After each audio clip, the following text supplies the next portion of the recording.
오늘도 귀한 은혜 사모하여 이 자리에 오신 여러분 환영하고 축복합니다. 오늘도 우리의 마음 다하여 찬양받기에 합당하신 우리 주님을 높여드리도록 하겠습니다.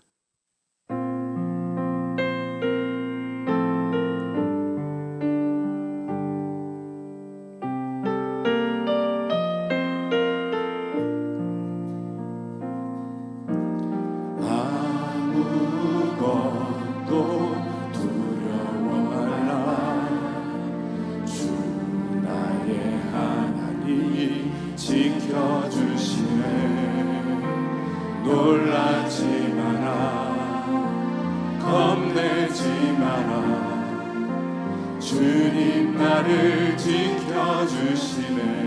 우리 한 번 더 찬양합니다. 아무것도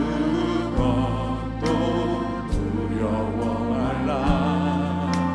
주 나의 하나님이 지켜주시네. 놀라지 마라, 겁내지 마라. 주님 나를 지켜주시네. 내 맘이 힘에 겨워, 내 맘이 힘에 겨워 지칠지라도 주님 나를 지켜주시네. 세상의 험한 풍파 몰아칠 때도 주님 나를 지켜주시네. 주님은 나의 산성, 주님은 나의 요새, 주님은 나의 소망, 나의 힘이 되신 여호와. 우리 한 번 더 찬양하도록 하겠습니다. 아무것도 두려워 말라. 아무것도 두려워 말라. 주 나의 하나님이 지켜주시네. 놀라지 마라, 겁내지 마라. 주님 나를 지켜주시네. 아무것도 두려워 말라. 주님 말씀하십니다. 아무것도 두려워 말라. 주 나의 하나님이 지켜주시네. 놀라지 마라, 겁내지 마라. 주님 나를 지켜주시네. 내 맘이 힘에 겨워 지칠지라도 주님 나를 지켜주시네. 세상의 험한 풍파 몰아칠 때도 주님 나를 지켜주시네.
주님의 그 크신 은혜와 사랑을 찬양합니다. 하나님의 은혜로 하나님의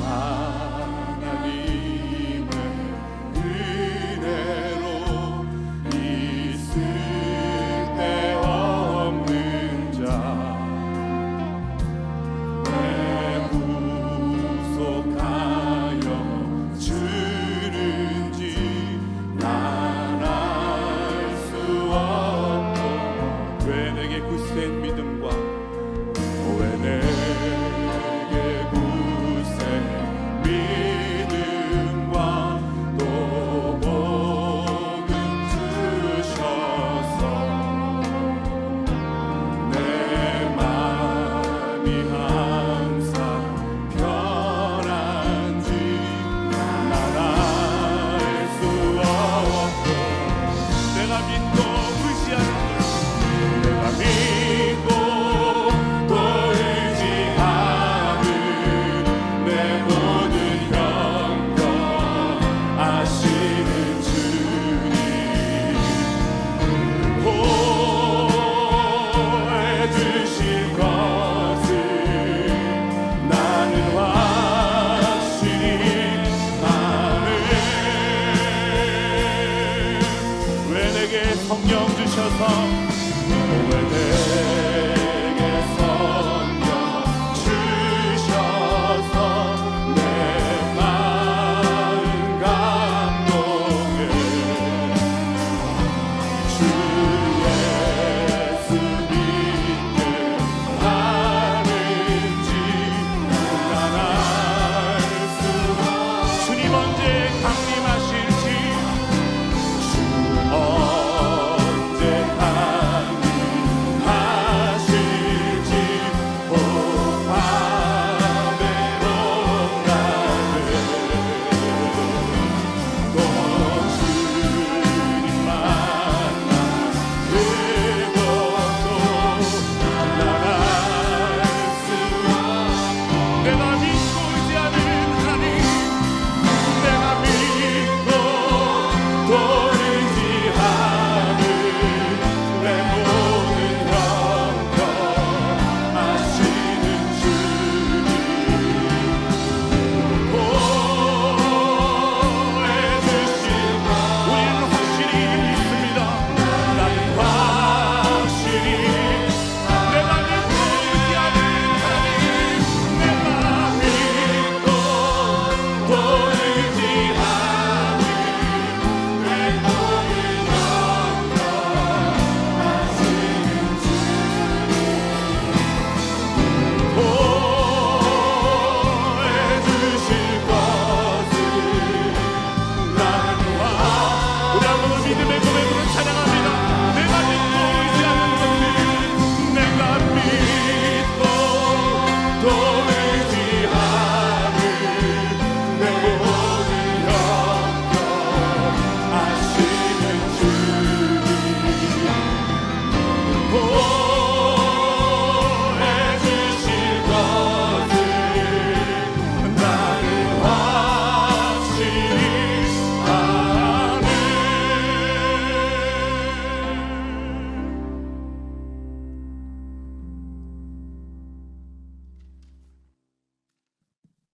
다 같이 기도하겠습니다.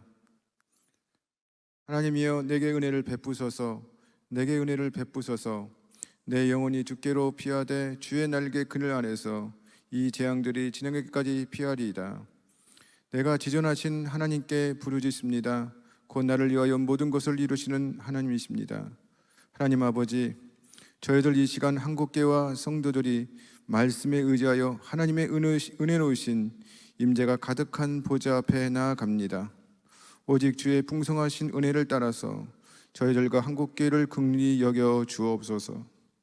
상한 마음과 자복하고 통회하는 마음을 기뻐하신 하나님 아버지, 이 시간 하나님의 거룩하신 앞에 우리의 무지함과 정력 그리고 교만과 불순종으로 범죄했던 개인과 가정 그리고 한국교회와 나라와 민족의 죄악을 회개하오니 주님의 긍휼하신 은혜로 불쌍히 여겨주시고 용서하여 주옵소서. 무엇보다 저희 믿는 성도들과 한국교회가 주님을 사랑한다 하면서 이웃을 우리 몸과 같이 사랑하지 못했고 예수님을 우리의 전부라고 고백하면서 여전히 주님 외에 수많은 우상들을 섬기며 하나님의 마음을 아프게 해드리고 실망시켰던 한국교회와 저희들을 십자가의 보혈로 용서하여 주옵소서. 우리들이 날마다 나는 죽고 예수로 살아서 주님을 닮아가는 삶이 되게 하여 주옵소서. 무엇보다 지금 겪고 있는 코로나19의 큰 재앙과 환난 가운데 하나님의 주권적인 은혜로 치유하시고 회복시켜 주옵소서. 현재 한국교회 성도들이 코로나19를 겪고 있지만 이 또한 지나가게 하시고 십자가만 붙들고 예수님만 바라보게 하여 주옵소서. 또한 한국교회를 하나님께서 사랑해 주셔서 한국교회 성도들이 코로나19 시간을 지나면서 마음을 새롭게 함으로 변화를 받아서 하나님의 선하시고 기뻐하시고 온전한 뜻을 잘 분별하여서 세상에 감당할 수 없는 복음의 사람들이 되게 하여 주시고 이 나라와 이 민족이 그리스도의 푸른 계절이 오게 하여 주옵소서. 오늘 말씀을 선포하신 이명택 목사님에게 성령의 기름 부어주시고 말씀을 통해서 큰 은혜 받는 시간 되게 하여 주옵소서. 온연원에 참여하고 있는 모든 교회와 성도들이 성령의 기름 부음을 받고 십자가 분명한 교회과 성도들이 되게 하여 주옵소서. 우리 주 예수 그리스도의 이름으로 간절히 바라며 기도드려 싸움나이다. 아멘.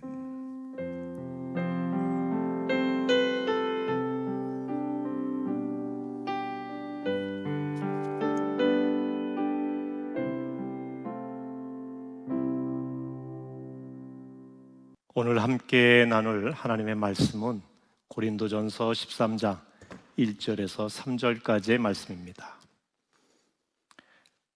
내가 사람의 방언과 천사의 말을 할지라도 사랑이 없으면 소리나는 구리와 울리는 꽹과리가 되고, 내가 예언하는 능력이 있어 모든 비밀과 모든 지식을 알고 또 산을 옮길 만한 모든 믿음이 있을지라도 사랑이 없으면 내가 아무것도 아니요 내가 내게 있는 모든 것으로 구제하고 또 내 몸을 불사르게 내줄지라도 사랑이 없으면 내게 아무 유익이 없느니라. 오늘 저는 사랑합시다 이런 제목으로 여러분과 함께 말씀을 나누고자 합니다. 온앤원 연합 집회에 함께 하시는 우리 모든 성도들에게 하나님의 은혜와 평강이 있으시기를 축원합니다. 이 어려운 시기에 우리가 영상으로 또 현장에서 함께 하나님을 예배하며 기도할 수 있는 것은 크신 은혜인 줄로 믿습니다. 특별히 우리 감리교회가 영적인 연합과 각성을 위해서 이렇게 기도할 수 있다는 것, 연합해서 함께 할 수 있다는 것을 생각하면 얼마나 기쁜지 모릅니다. 형제가 연합하여 동거하며 어찌 그리 선하고 아름다운 고 시편 133편에도 말씀하고 있습니다. 이렇게 연합한다는 것 자체가 참 귀한 일입니다. 감사한 일입니다. 역사적으로 보면 선교하기 쉬웠던 적은 한 번도 없었습니다. 그 시대마다 어려움이 있었습니다. 그런 가운데서도 우리는 복음을 전하면서 지금까지 교회가 이어져 오고 있습니다. 요즘 우리는 코로나19라고 하는 새로운 시련을 맞이하면서 복음 전하기 정말 어려운 시대를 맞이했습니다. 그러면서 교회에 대해서, 그 본질에 대해서 고민을 하게 됩니다. 유명한 기독교 저술가인 필립 얀시가 쓴 교회 나의 고민 나의 사랑이라고 하는 책이 있습니다. 여기에 보면 필립 얀시가 교회에 대한 고민을 기록해 놓은 내용들이 곳곳에 나옵니다. 그는 어렸을 때부터 신앙생활을 했습니다. 열심히 교회에서 생활하던 그가 젊은 시절 교회를 등지고 떠났던 적이 있습니다. 두 가지 이유 때문입니다. 첫 번째는 교인들의 위선 때문이었습니다. 겉으로는 웃고 사랑을 이야기하면서 돌아서서 다른 곳에서는 서로 비방하고 비난하고 서로를 험담하는 그런 모습을 보면서 참 교인들이 위선적이구나, 거기에 대해서 실망하고 교회를 떠났습니다. 또 하나는 높은 문화적인 장벽을 느끼면서 교회에 대해서 회의를 품게 되었다, 그렇게 이야기를 합니다. 주일에 예배 드릴 때에 세상 문화와 비교해보면 너무나 이질적인 언어, 이질적인 예식, 이질적인 그런 모습에서 벽을 느낀다고 하는 것이지요. 그래서 우리가 예배를 드릴 때에 전혀 세상에 믿지 않는 사람들이 참여하는 것에 대해서 배려하지 않는 높은 문화적인 장벽에 대한 회의를 느끼게 됩니다. 그래서 그는 교회를 떠났습니다. 떠났던 그가 다시 교회로 돌아왔어요. 이 교회를 보는 관점이 달라졌습니다. 전에는 교회를 어떤 종교적인 욕구를 채워주는 그런 곳, 또 개인적인 평안과 위안을 주는 그런 도구로 생각을 했는데, 그가 교회를 보는 눈이 달라진 것은 교회를 공동체로 보게 된 것입니다. 함께 웃고 함께 웃는 공동체, 생사고락을 함께하는 사랑의 공동체라고 하는 것을 깨닫게 된 것입니다. 그래서 적극적인 기독교인이 됩니다. 전에 교회의 겉모습을 보면서 회의를 느꼈던 그는 교회의 본질을 알게 되자 교회로 돌아오게 된 것입니다. 그가 바라봤던 교회의 본질은 사랑의 공동체입니다. 요즘 저도 이제 목회자인데요, 교회에 대한 고민을 많이 합니다. 한국 교회에 대한 고민이 참 많습니다. 특별히 코로나19 상황에서 많은 교회가 교인들이 떠나가고 있습니다. 특히 청년들이 교회를 떠난다는 것이 얼마나 안타까운 일인지 모릅니다. 어떻게 하면 그들이 다시 교회로 돌아오게 할 수 있을까 고민하고 기도를 합니다. 근데 이 필립 얀시의 책에서 이런 고민에 대한 해답을 어느 정도 얻을 수가 있습니다. 교회의 본질을 회복하는 것입니다.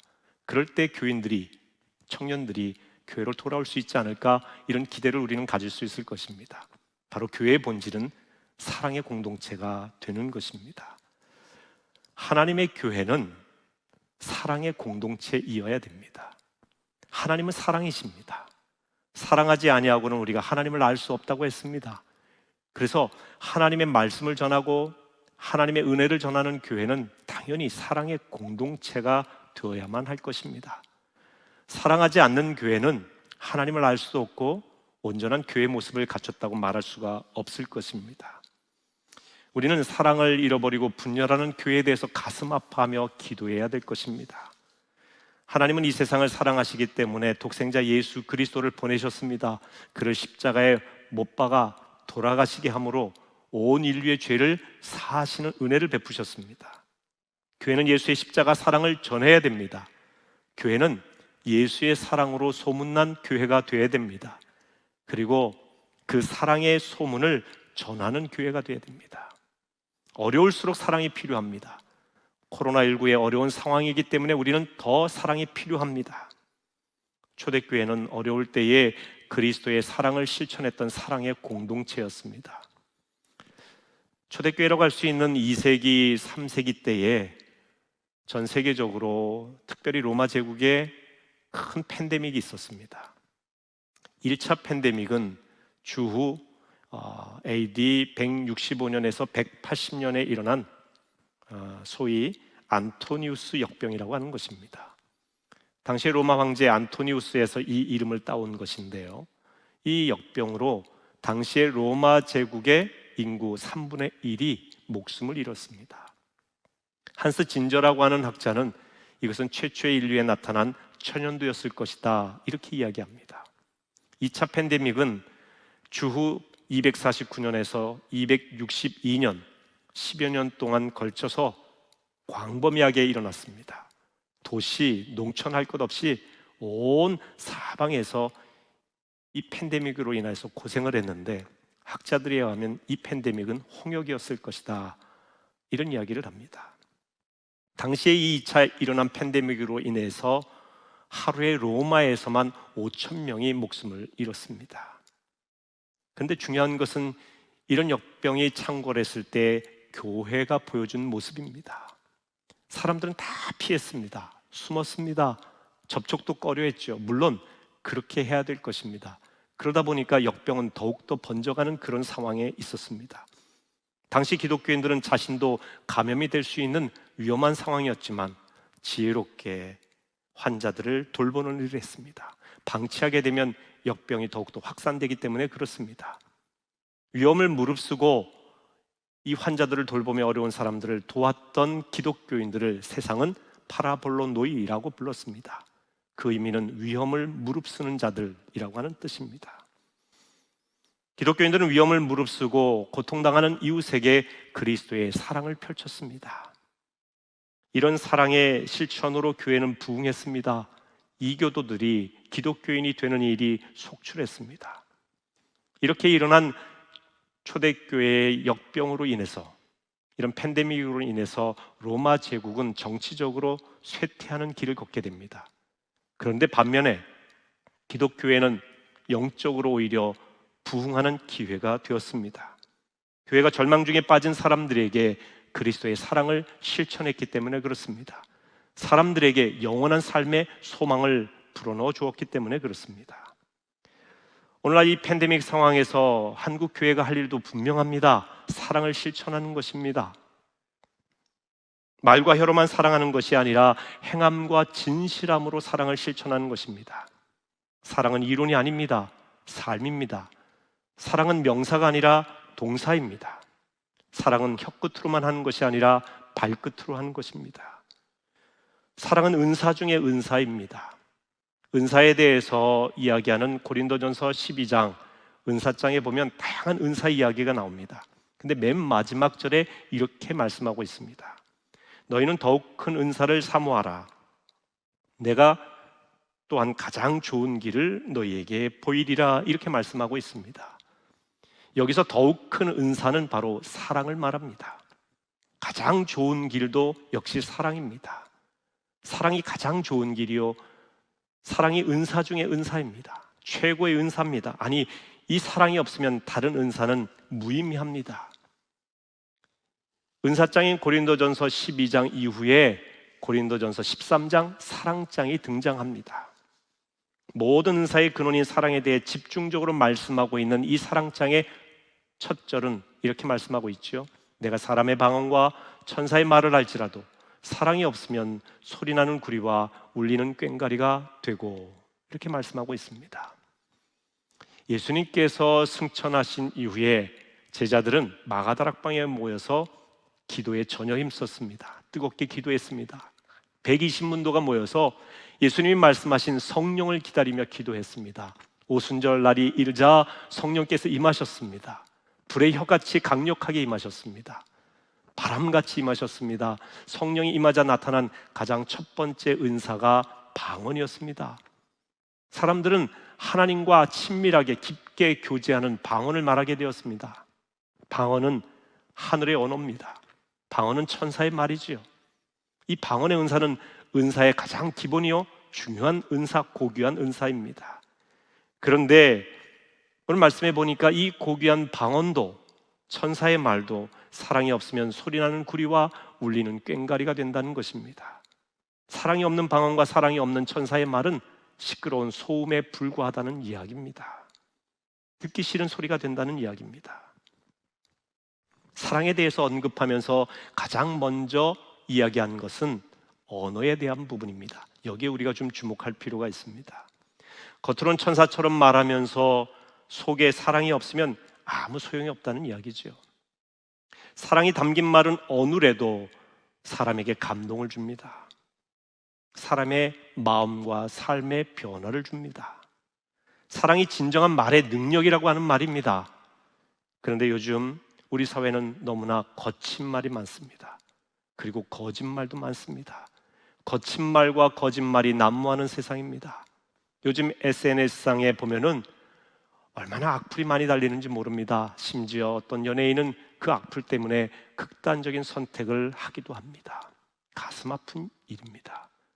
거친 말과 거짓말은 사람을 살리는 말이 아니라 죽이는 말입니다. 우리는 거친 말과 거짓말이 아니라 거룩한 말을 해야 됩니다. 사랑의 말을 해야 됩니다. 사랑의 말은 살리는 말입니다. 사랑이 없는 말은 자칫 사람을 죽일 수 있지만 사랑이 담긴 말은 부족하고 연약한 면이 있을지 모르나 그 말로 사람을 살리게 되는 것입니다. 2절을 보면 이렇게 되어 있습니다. 내가 예언하는 능력이 있어 모든 비밀과 모든 지식을 알고 또 산을 옮길 만한 모든 믿음이 있을지라도 사랑이 없으면 내가 아무것도 아니요 라고 했습니다. 사랑이 없으면 예언도 지식도 믿음도 아무것도 아니라고 하는 겁니다. 영어 성경에 보니까 nothing이라고 하는 표현을 씁니다. 무라는 겁니다. 아무것도 없다는 것입니다. 여기서 예언이라고 했는데요, 이 예언이라고 하는 말은 미래를 점치는 능력을 말하는 것이 아니라 하나님의 말씀을 맡아서 전하는 능력을 말합니다. 하나님의 영적인 비밀을 알아서 전하는 그런 메신저의 역할이 예언하는 것입니다. 과거에는 예언이라는 표현을 썼지만 오늘날로 말하면 이 예언을 설교라고 할 수 있을 것입니다. 아무리 유창하게 설교를 해도 그 안에 사랑이 없으면 아무것도 아닙니다. 화려한 언어가 중요한 것이 아닙니다. 영혼을 긍휼히 여기는 사랑이 있는 설교냐, 이것이 중요합니다. 교인들에게 전도하라고 하면 말주변이 없어서 전도 잘 못한다고 말씀을 하십니다. 그런데 전도는 말주변으로 하는 것이 아닙니다. 유창한 말이 사람을 감화시키는 것이 아닙니다.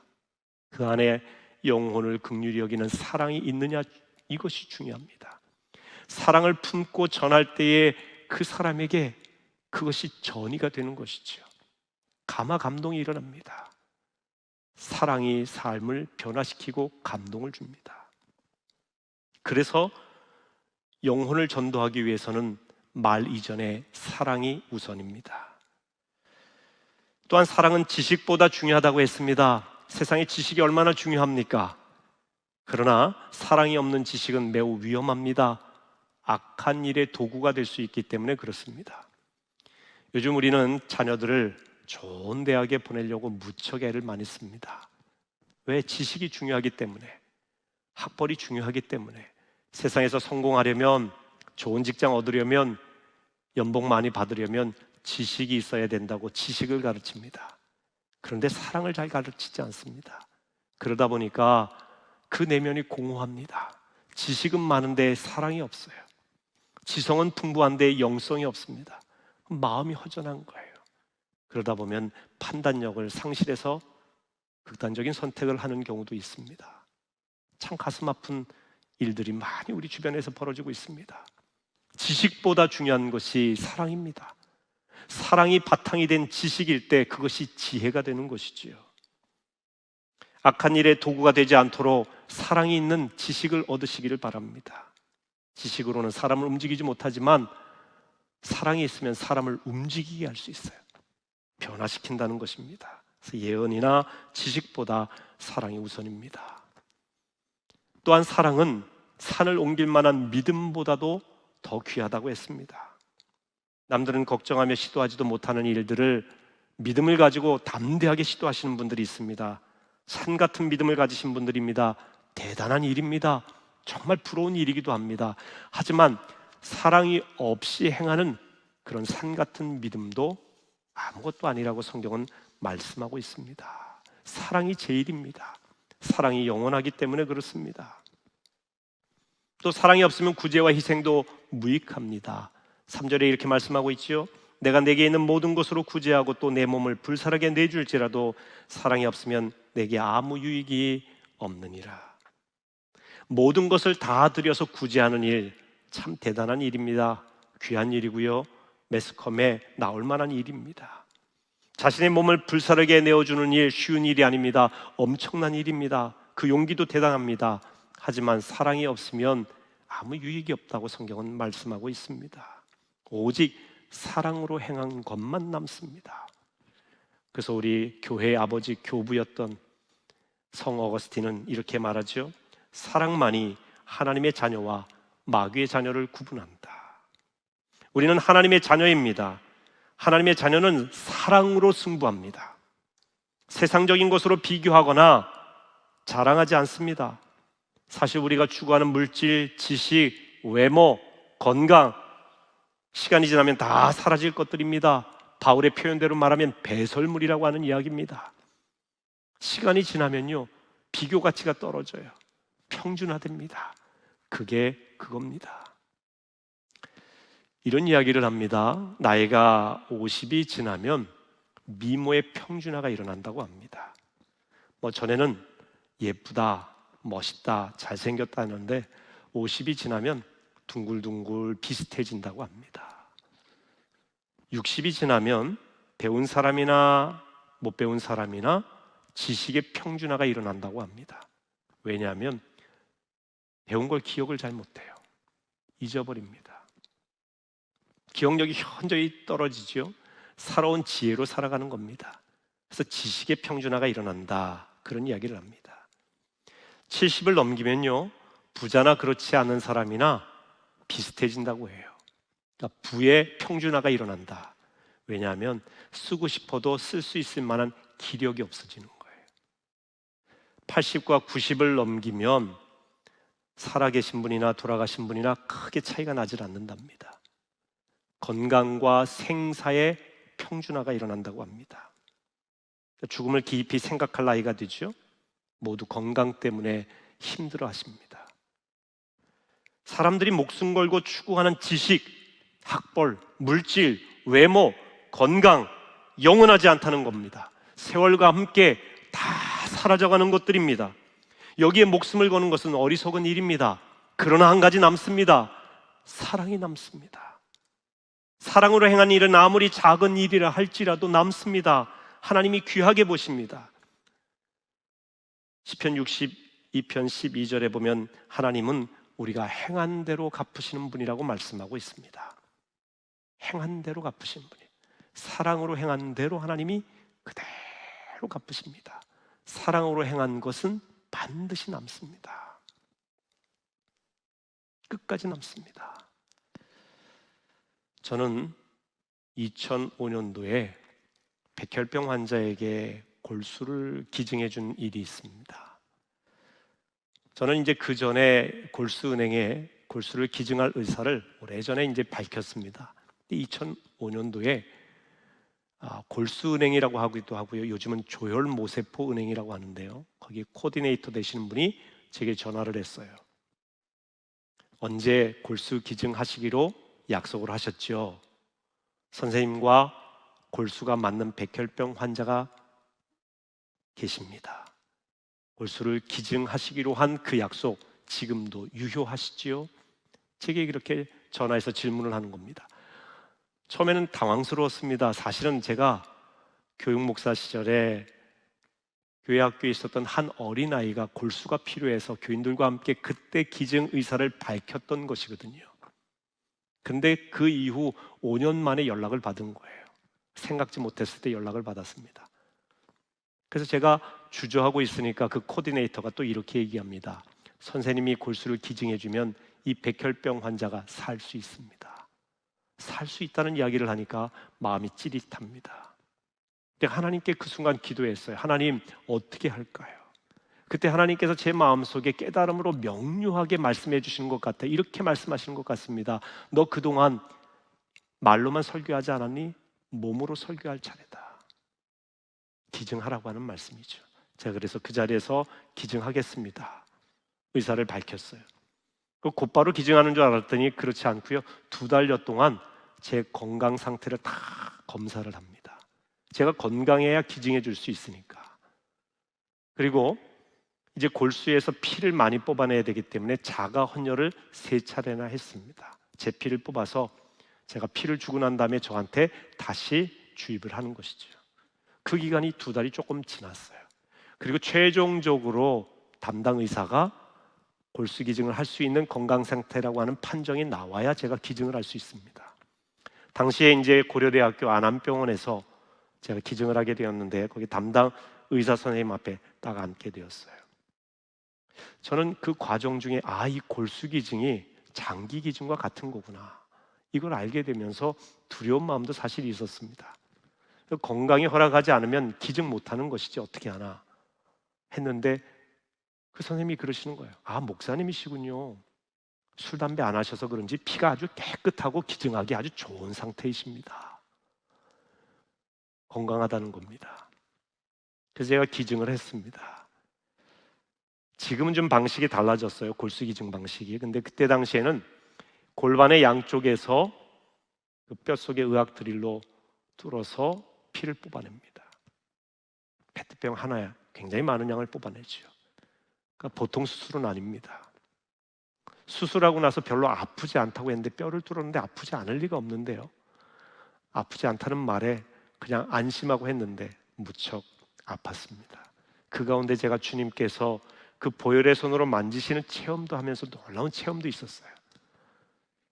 제가 며칠 동안 입원한 다음에 처음 이제 교회 나갔을 때 아직도 잊혀지지 않은 교회 권사님의 말이 생생합니다. 제 손을 붙잡고 이렇게 말씀하시는 거예요. 목사님께서 이름도 모르고 얼굴도 모르는 백혈병 환자에게 아무런 대가도 없이 사랑으로 골수를 기증해 준 그 사랑의 실천은 설교 100편 이상을 듣는 것보다 더 은혜가 됩니다. 전 그때 깨달았어요. 교인들은 설교를 듣기만 원하는 것이 아니라 보기를 원한다 라는 것입니다.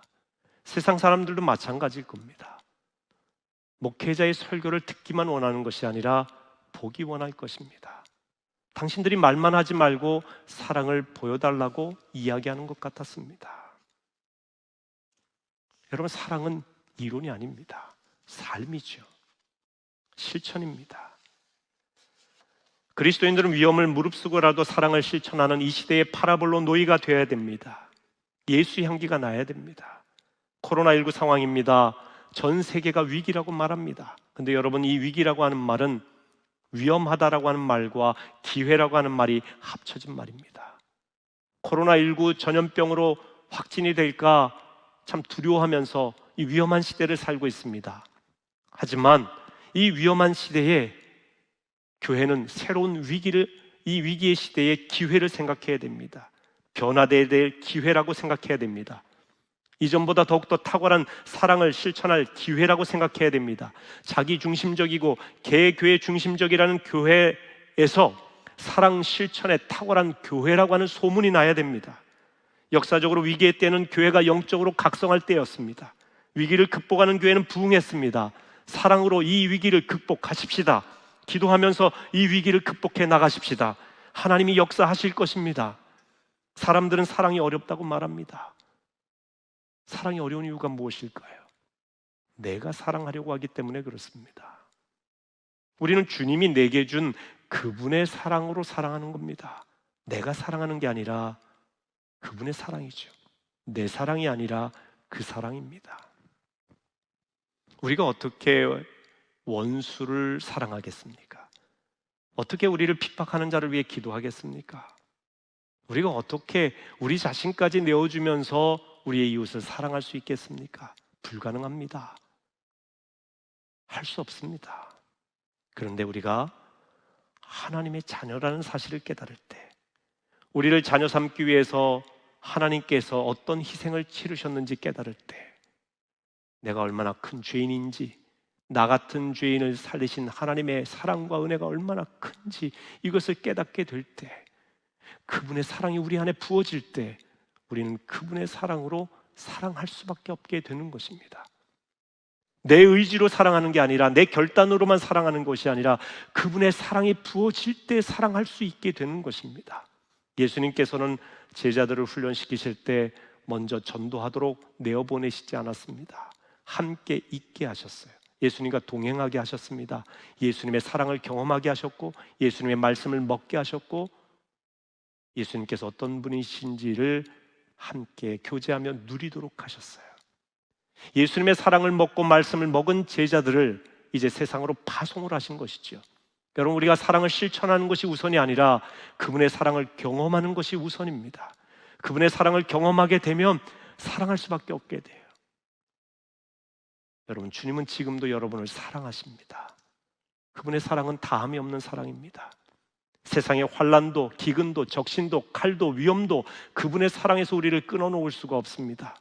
코로나19라고 하는 이 팬데믹도 우리를 하나님의 사랑에서 끊을 수가 없습니다. 세상의 따가운 시선, 여론적인 비판도 우리를 하나님의 사랑에서 끊을 수가 없습니다. 하나님의 사랑은 영원합니다. 하나님의 사랑은 끊임없는 사랑이요 아낌없는 사랑입니다. 그 사랑을 지금 여러분이 받고 계십니다. 우리는 그 풍성한 사랑을 가지고 세상으로 나아가는 것입니다. 그분은 하나밖에 없는 아들 예수 그리스도를 죄 많은 우리 인생을 위해서 주셨습니다. 아들까지 주신 그분이 무엇을 안 주시겠습니까? 여러분, 기억하십시오. 지금도 하나님은 여러분을 사랑하십니다. 지금도 하나님은 교회를 사랑하십니다. 지금도 하나님은 우리 감리교회를 사랑하십니다. 우리는 그 사랑 안에서 또 사랑을 실천할 수 있을 것입니다. 가장 아름답고 힘 있는 사랑의 실천은 무엇일까요? 그것은 기도입니다. 당신을 위해 기도하겠습니다 하는 말은 당신을 사랑합니다 라고 하는 말의 다른 표현입니다. 사랑하지 않고는 기도가 되지 않습니다. 기도하다 보면 사랑하게 됩니다. 기도는 말과 혀로 할 뿐 아니라 행함과 진실함으로 하는 전 인격적인 사랑의 실천입니다. 기도하다 보면 사랑을 하지 않고는 견딜 수가 없어요. 저는 요즘 우리 교인들의 명단을 가지고 성전에서 간절히 하나님 앞에 이름을 불러가며 기도를 합니다. 제가 지명기도라 이름을 붙여봤습니다. 이사야 43장 1절에 보면 내가 너를 지명하여 불렀나니 너는 내 것이다. 하나님께서 우리를 지명하여 불렀다고 말씀하셨습니다. 하나님의 소유를 삼아주셨어요. 하나님께서 우리를 하나의 공동체로 부르시는 것이 아니라 그룹으로 부르시는 것이 아니라 하나하나 지명하여 불러주신다. 귀하게 여기신다는 말이지요. 우리의 머리털까지 다 세시면서 우리를 알고 계신 분입니다. 여러분의 이름을 알고 계십니다. 목자가 양의 이름을 부르듯이 그렇게 불러주십니다. 그래서 저도 요즘 코로나19 상황에서 많은 교인들이 성전에 오르지 못하지 않습니까?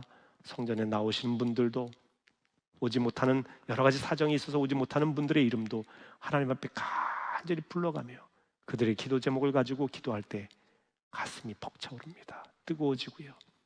어떻게 그들을 위해 사랑을 실천해야 될지 깨닫게 됩니다. 더 사랑하게 됩니다. 깊은 기도는 깊은 사랑입니다. 기도는 사랑이죠.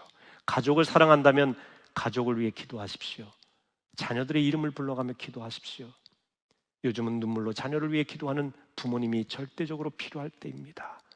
교회를 위해 간절히 기도하십시오. 목회자들의 이름을 불러가며 기도하시고 성도들이 서로의 이름을 불러가며 기도하십시오. 여러분에게 맡겨진 영혼들의 이름을 불러가며 기도하십시다. 우리 나라를 위해 기도하십시다. 세계 선교를 위해서 기도하십시다. 전 세계에 나가 있는 우리 선교사님들의 이름을 불러가며 기도할 때 우리의 가슴이 얼마나 뜨거워지는지 모릅니다. 기도하면 가슴에 사랑의 불이 붙습니다. 사랑하지 않고는 견딜 수 없습니다. 사랑은 어떤 위험도 감수합니다. 사랑은 그리스도인들로 하여금 파라볼로 노이 위험을 무릅쓰는 자들이 되게 합니다. 저는 온해논 연합 집회를 통해 우리 감리교회가 더 기도하고 더 사랑하는 교회가 되기를 간절히 바랍니다. 사랑의 개혁이 일어나기를 바랍니다. 이제 기도로 하나 되고 기도하면서 사랑을 실천하십시다. 지금은 기도할 때입니다. 지금은 사랑을 실천할 때입니다. 하나님의 은혜가 여러분과 함께 하시기를 축원합니다. 우리 함께 기도하시겠습니다. 사랑과 은혜가 많으신 하나님 아버지, 온해논 연합 집회를 허락해 주셔서 감사합니다. 이 어려운 시기에 위기의 때이지만 이것을 영적 연합의 기회로 허락해 주시니 감사합니다. 하나 되어 기도할 때 더 사랑할 수 있도록 인도해 주옵소서. 흩어졌던 저희들의 마음과 생각이 하나로 모이게 하여 주시옵소서. 세상에 주님께서 우리에게 보여주신 그 사랑으로 많은 사람들에게 사랑을 베풀게 하시고 그리스도의 사랑의 물결이 넘쳐나는 세상을 만들어가게 도와 주시옵소서. 사랑의 개혁이 일어나게 하여 주시옵소서. 우리 구주 예수 그리스도의 이름으로 기도하옵나이다. 아멘.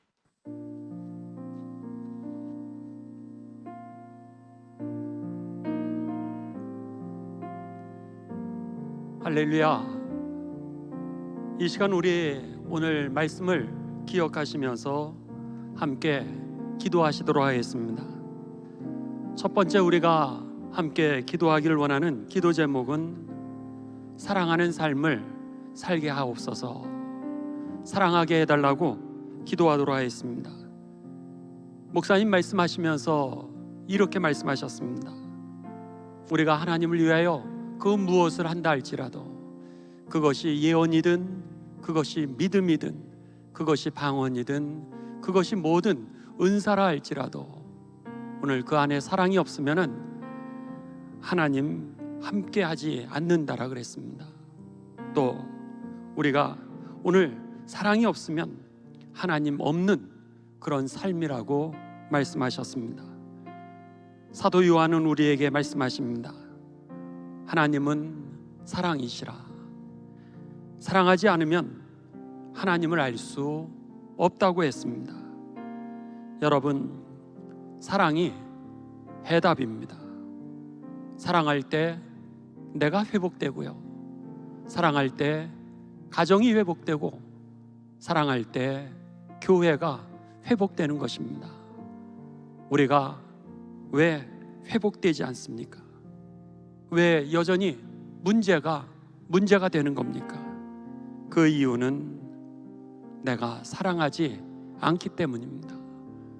내가 가정을 오늘 진심으로 사랑하지 않아서, 교회를 진심으로 사랑하지 않아서, 그리고 내 이웃을 진심으로 사랑하지 않아서 그 문제가 해결되지 않는 겁니다. 사랑은 모든 허물을 덮는다라 그랬습니다. 사랑하지 않기 때문에 비난하고 불평하고 또 분열하는 것입니다. 이 시간 우리의 가정을 주님께 올려드리기를 원합니다. 우리의 인간관계를, 우리들의 자녀를, 우리의 남편을, 그리고 우리 교회를 주님께 올려드리기를 원합니다.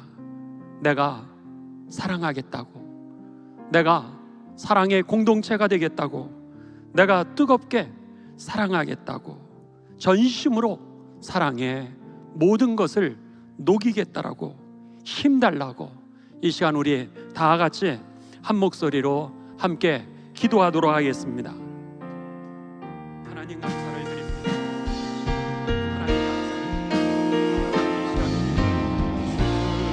주님을 나의 산성, 주님을 나의 요새,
이 시간 계속해서 기도하도록 하겠습니다.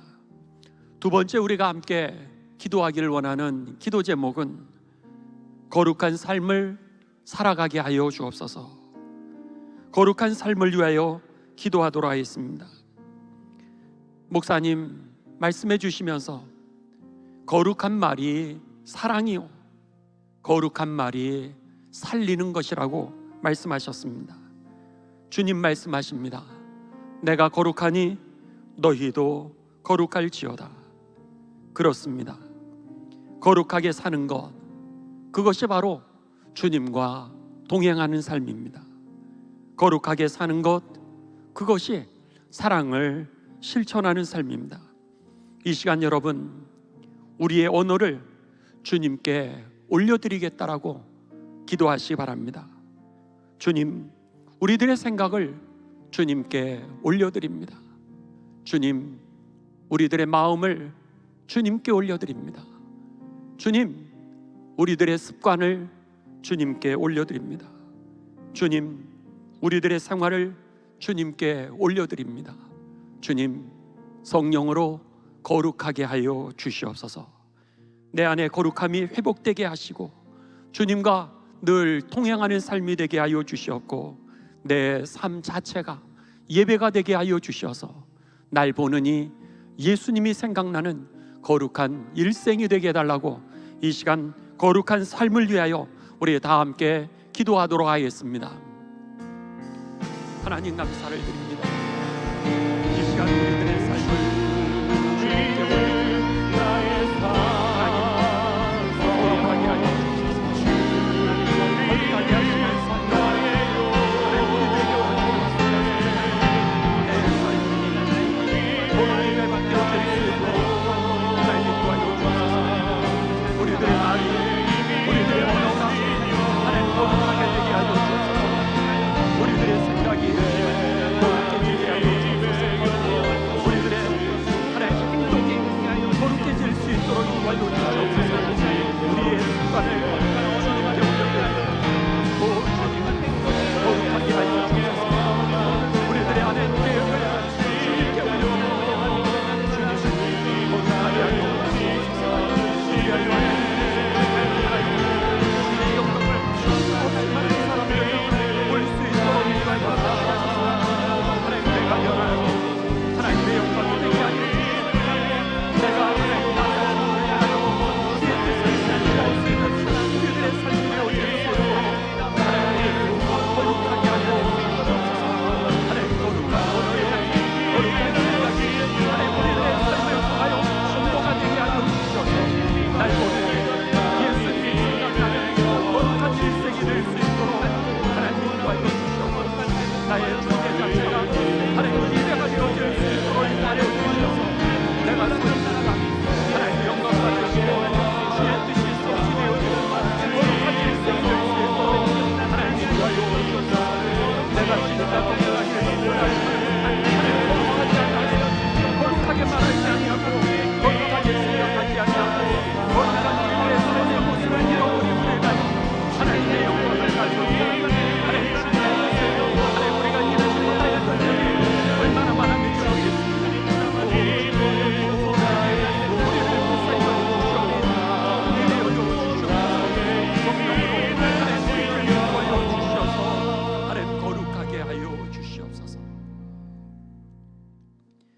마지막 우리들이 함께 기도하기를 원하는 것은 믿음의 본질로 다시 복음으로 돌아가게 해달라고 함께 기도하도록 하겠습니다. 목사님 그 말씀 가운데 이렇게 말씀하셨습니다. 사람들이 사랑하는 것이 어렵다라고. 그렇습니다. 여러분, 내가 사랑하려고 하니까 그게 어려운 거라고 그렇게 말씀하셨죠. 주님이 그 능력을 주시는 것이라고. 내가 아니라 주님이 하신다고. 그러니 기도하라고. 가장 아름답고 힘 있는 사랑의 실천이 바로 기도라고 말씀하셨습니다. 그렇습니다. 이것이 회복의 길입니다. 오직 예수, 오직 은혜, 오직 믿음, 오직 말씀, 우리가 이 복음으로 돌아가는 것만이 여러분 삶의 해답이요 회복의 길인 것입니다. 이 시간 여러분, 내가 주인 되었던 그 삶을 십자가에 못 박기를 원합니다. 내일에 바빠 사랑하노라 이야기하면서도 기도하지 않았던 것이 죄였음을 몰랐던 내 연약한 믿음을 십자가에 못 박기를 원합니다. 주님, 이제는 내가 아니라 주님이 하실 것을 믿고 내가 전진해 나가게 하여 주옵소서. 주님이 하실 것을 깨닫는 영의 눈을 열어 주옵소서. 영의 귀를 열어 주옵소서. 그동안 내가 주인 되려고 했던 거 이 시간 회개하오니 주여 성령으로 우리를 변화시켜 주셔서 다시 복음으로 돌아가 주의 뜻을 온전히 성취하는 우리들의 삶, 그리고 우리들의 가정, 그리고 상한 이 땅 다시 하나님의 뜻이 성취되어지는 거룩한 땅이 되게 해달라고 이 시간 우리의 믿음의 본질 복음으로 다시 돌아가기 위하여 다 함께 기도하도록 하겠습니다. 하나님, 이 시간 우리를 내 중심적인 삶을 주님 앞에 올려드립니다. 내가 할 수 있도록 내가 할 수 있다라고 하나님 교만의 시험이나 나 중심적인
거룩한 삶이 되게 하여 주옵소서.